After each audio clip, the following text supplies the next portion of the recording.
What's up, horror fans? This is your boy, Keeper. At bago natin umpisahan ang napakalupet na kwentong ito, ay isang mabilisang channel promotion muna. Inaanyayahan ko po kayo na dumalo sa channel ni kapatid na Deep Red Mystery Files. Sigurado po akong maaaliw kayo sa mga kwentong nakalapag sa kanyang channel.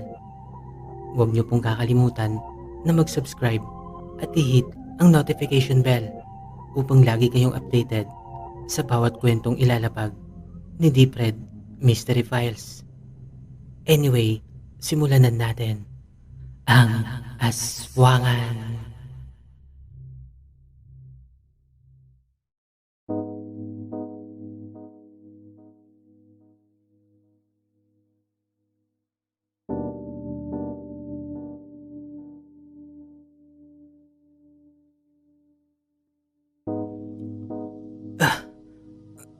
Nasaan ako?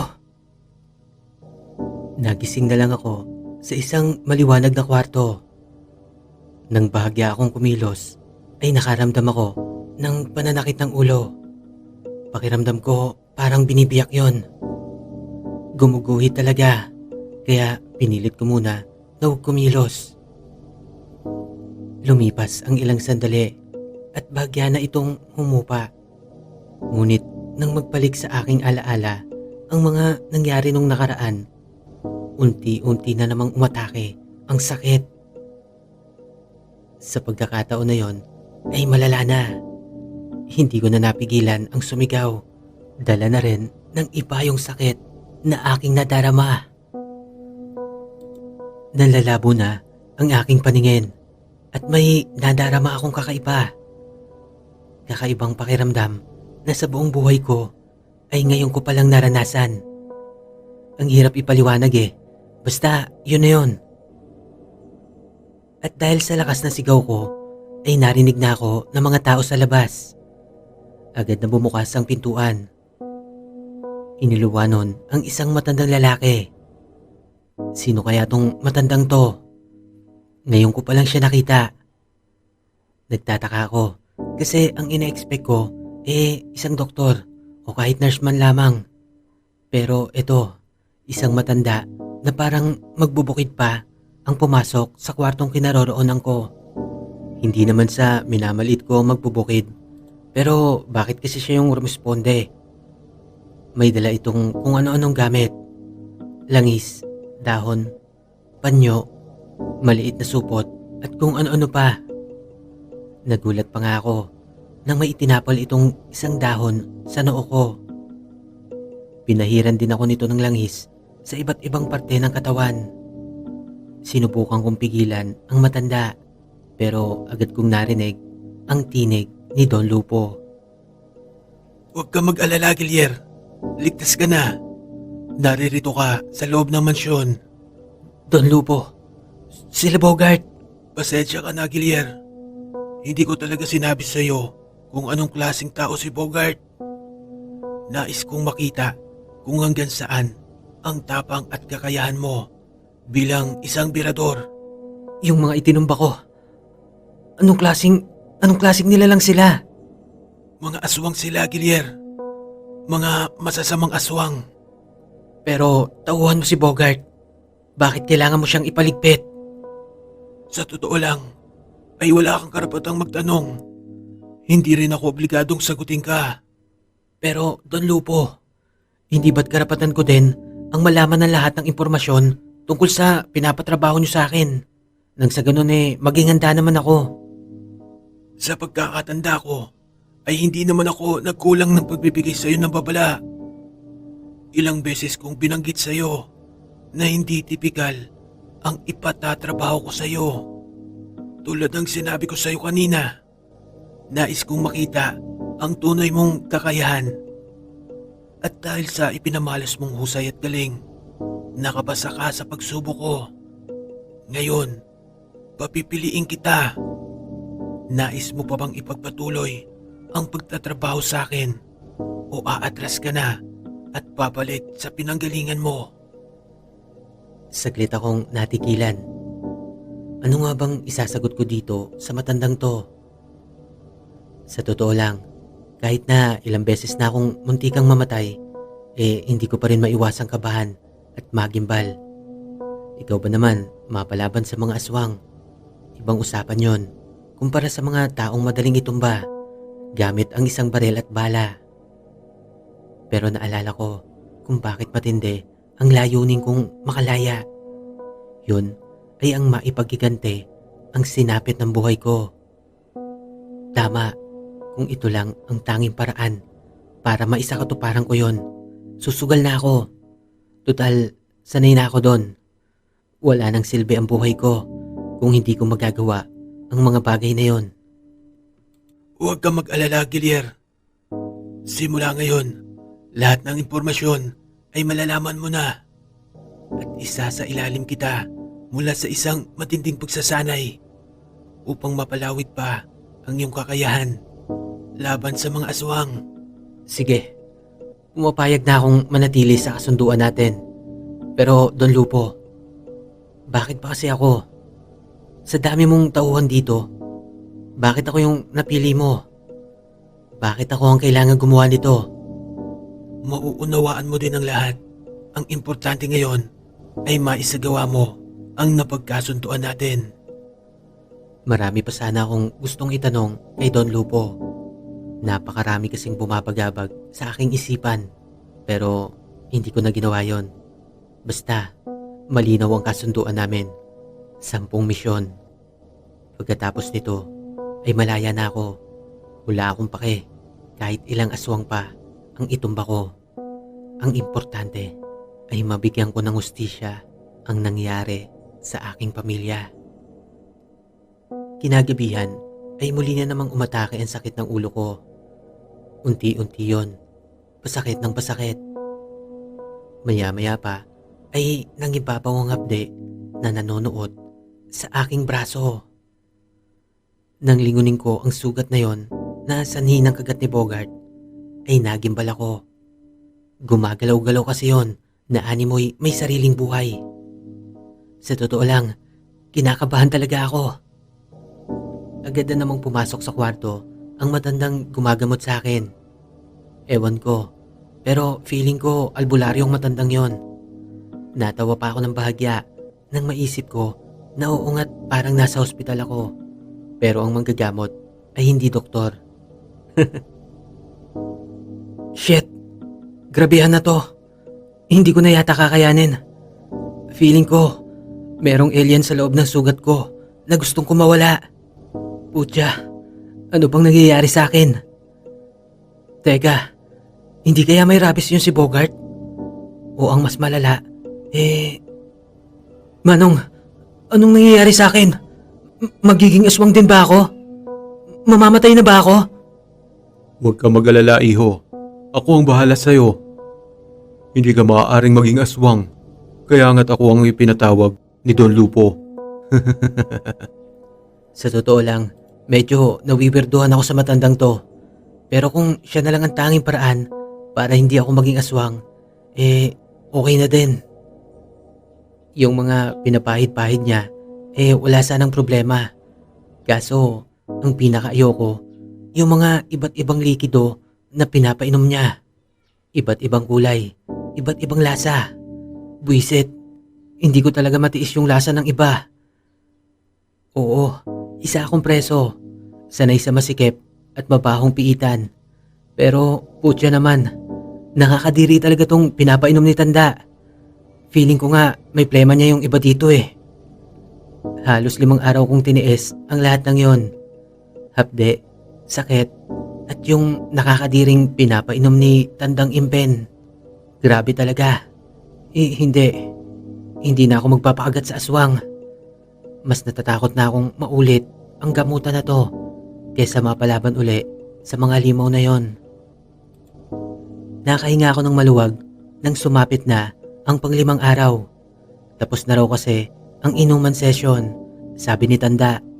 Takte, buti naman natatapos na. Hanggang ngayon kasi nasusuka pa rin ako. Hindi na mabilang kung ilang beses ako sumuka nung mga nakaraan. Tibali na, ang importante, okay na ako. Ayoko nang makita ang matandang to Feeling ko mas nakakatakot pa to kay Bogart eh. Makaraan ang ilang araw ay nagsimula na ang pagsasanay na sinabi ni Don Lupo. Kung dati ay paghawak lang ng baril ako bihasa, ngayon unti-unti na akong natuto ng one-on-one combat. Paggamit ng kutsilyo, espada, martial arts at iba pa. Sa totoo lang, namangha talaga ako sa mga kakayahan ng nagtuturo sa akin. Sa palagay ko, hindi ko kaya yung ginagawa nila. May kakaiba silang kakayahan na hindi pangkaraniwan. Hindi kaya mga aswang din ang mga ito? Medyo may kakaibang amoy kasi sila, lalo na kapag pinagpapawisan. Ewan ko, hindi ko maipaliwanag ang amoy na yun eh. Basta, mabaho. Makalipas ang 3 buwan, ay muli akong ipinatawag ni Don Lupo. Ito na, magsisimula na ang ikalawang misyon ko. Medyo excited na ako, pero kinakabahan din. Kaya yan. Nung una nga, nagawa ko eh, kahit wala pa akong kaalam-alam nun. Ngayon pa kaya na preparado na ako? Sa puntong yon, ay nalaman ko na kung bakit ipinatumba sa akin si Bogart. Inilahad ito sa akin ni Don Lupo. Tama ang hinala ko. Nagtaksil nga ito. Nagbalak daw itong banggain ang angkan ni Don Lupo sa pamamagitan ng pakikipagsabwatan sa angkan ng mga alamid. Alamid? Hindi ba hayop yun? Kung sa bagay, naaalala ko na yung mga kasama ni Bogart na nag-transform sa pagiging aswang. Mga mukha ngang alamid. Pero iba si Bogart. Mas mukha siyang gorilla na taong lobo na hindi maintindihan. Doon din nasagot ang katanungan ko patungkol sa kakaibang bala na ginagamit ko. Ang likido palang nakapaloob ay isang silver nitrate. Kaya pala tumatalab ang mga yon sa aswang. At ang panghuli, nalaman ko kung bakit ako ang napili niyang trumabaho ng lahat ng mga ito dahil isa akong tao. Sa totoo lang, hindi na ako nagulat nang malaman kong aswang sila Don Lupo. Halos lahat daw ng nasa mansyon ay puro aswang. Piling-pili lang daw ang mga taong tulad ko. Kaya pala, napapansin ko ang pagka-weirdo ng halos lahat ng nandito. Tao daw kasi ang pinakamainam na trumabaho ng lahat ng ito. Hindi raw ito mag-iiwan ng bakas at pagkakakilanlan ng angkan nila. Siyempre, kung mahuli ako at mamatay, hindi matutukoy ng mga yon na siya ang nagsugo sa akin. Hindi ko alam kung duwag lang tong matanda na to o ano. Pero matimbang ang hinala ko. May iniingatan siyang makabangga. Kung sa bagay, bakit nga ba ako nandito? Eh di ba para maging pirador niya? Yun ang misyon ko. No choice naman ako eh. Kinabukasan nga ay muli na naman kaming tumulak sa isang probinsya, bandang Bicol. Tulad ng dati, kasama ko na naman yung 3 ungas. Sa totoo lang, medyo naaalibad para na ako sa mga to. Ang wiwirdo kasi, parang mga bangkay. Sobrang tipid ko magsalita. Parang mga robot na limitado ang nakaprogram na sasabihin. Gaya ng dati, ay muli na naman kaming nagpapalit-palit ng sasakyan. Hanggang sa ako na lang mag-isa ang nagmamaneho ng isang kotse. Alam ko, nasa paligid lamang ang 3. Natagpuan ko na lang ang sarili ko sa isang abandonadong gusali. Halatang hindi ito natapos. Nasa 3 palapag yon.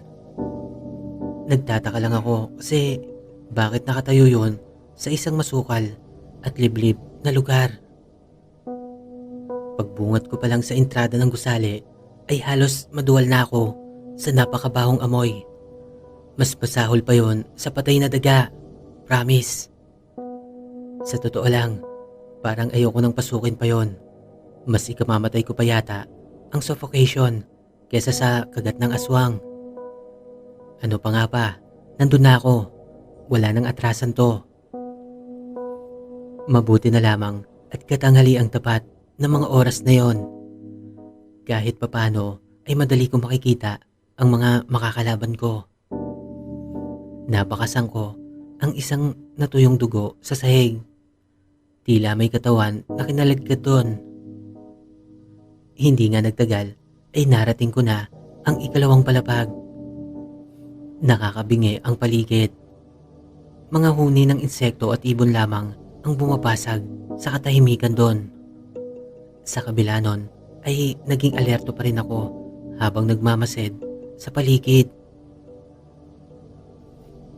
Halos mapaiktad ako nang biglang may malakas na kaluskos akong naulinigan. Nang ipaling ko ang paningin ko kung saan nagmumula ang ingay na yon, ay nakahinga ako ng maluwag. Putya, mga pusa lang pala na naghahabulan. Ibinaba ko na ang pagkakatutok ng baril ko doon nang bigla akong nagimbal. Sobrang bilis ng nilalang na yon. Sa isang iglap ay nadaklot niya ang isang pusa at agad itong nilantakan. Putya, hindi ko na iwasang kilabutan sa nasaksihan kong yon. Halos masuka ako sa pandidire habang nilalantakan nito ang katawan ng kaawa-awang nilalang na yon. Animoy isa itong hayok na aso na umaangil-angil pa habang inangasab ang katawan ng pusa. Sa puntong yon ay naistatwa ako at hindi ko nagawa pang magkuble. Inaamin ko, kilabot at takot ang nangibabaw sa buo kong pagkatao ng mga sandaling yon. Nadagdagan pa ang hilakbot na aking nadarama nang unti-unti nitong ibinaling ang kanyang paningin patungo kung saan ako naroroon. Kasunod nun ay nagpakawala ito ng napakatinis na pag-angil. Nang makahugot ako ng lakas ay kaagad ko itong pinaputukan. Pero baliwala, para kasi itong tipaklong na nagpapalundag-lundag sa iba't ibang direksyon. Sa kisame, sa dingding at kung saan-saan pa. Takte, malapit na siya.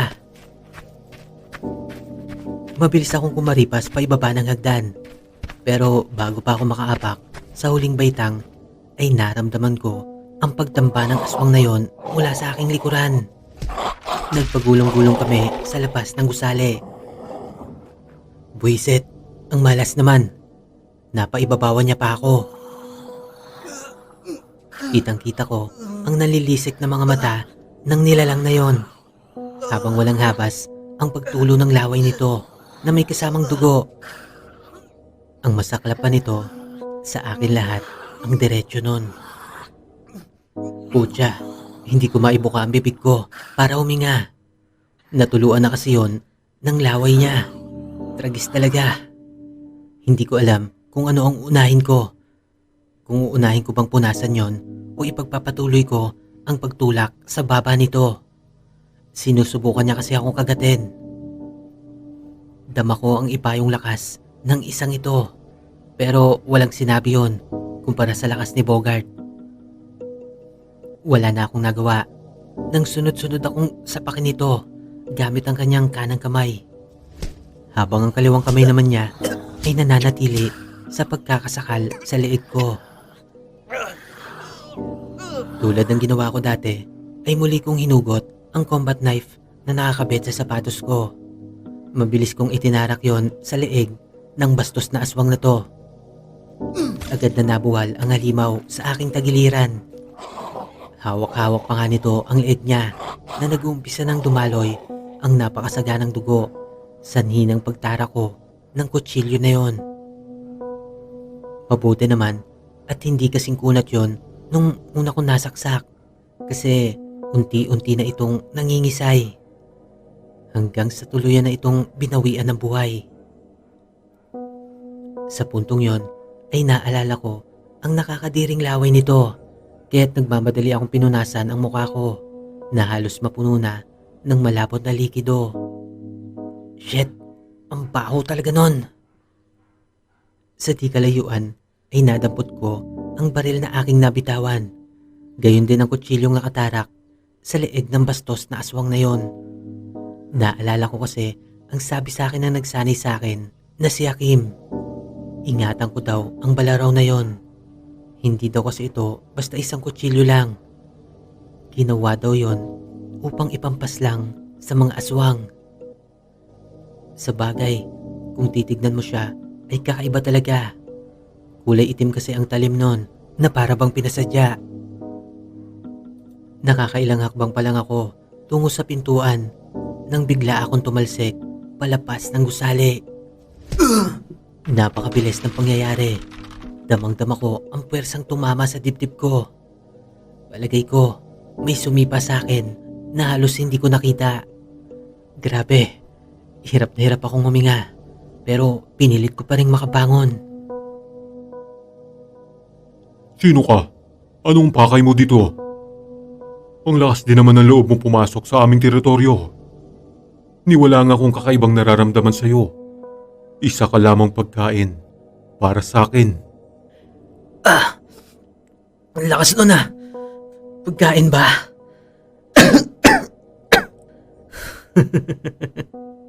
Sige, subukan mo ungas. Sinisiguro ko sa'yo, hindi masarap ang karne ko.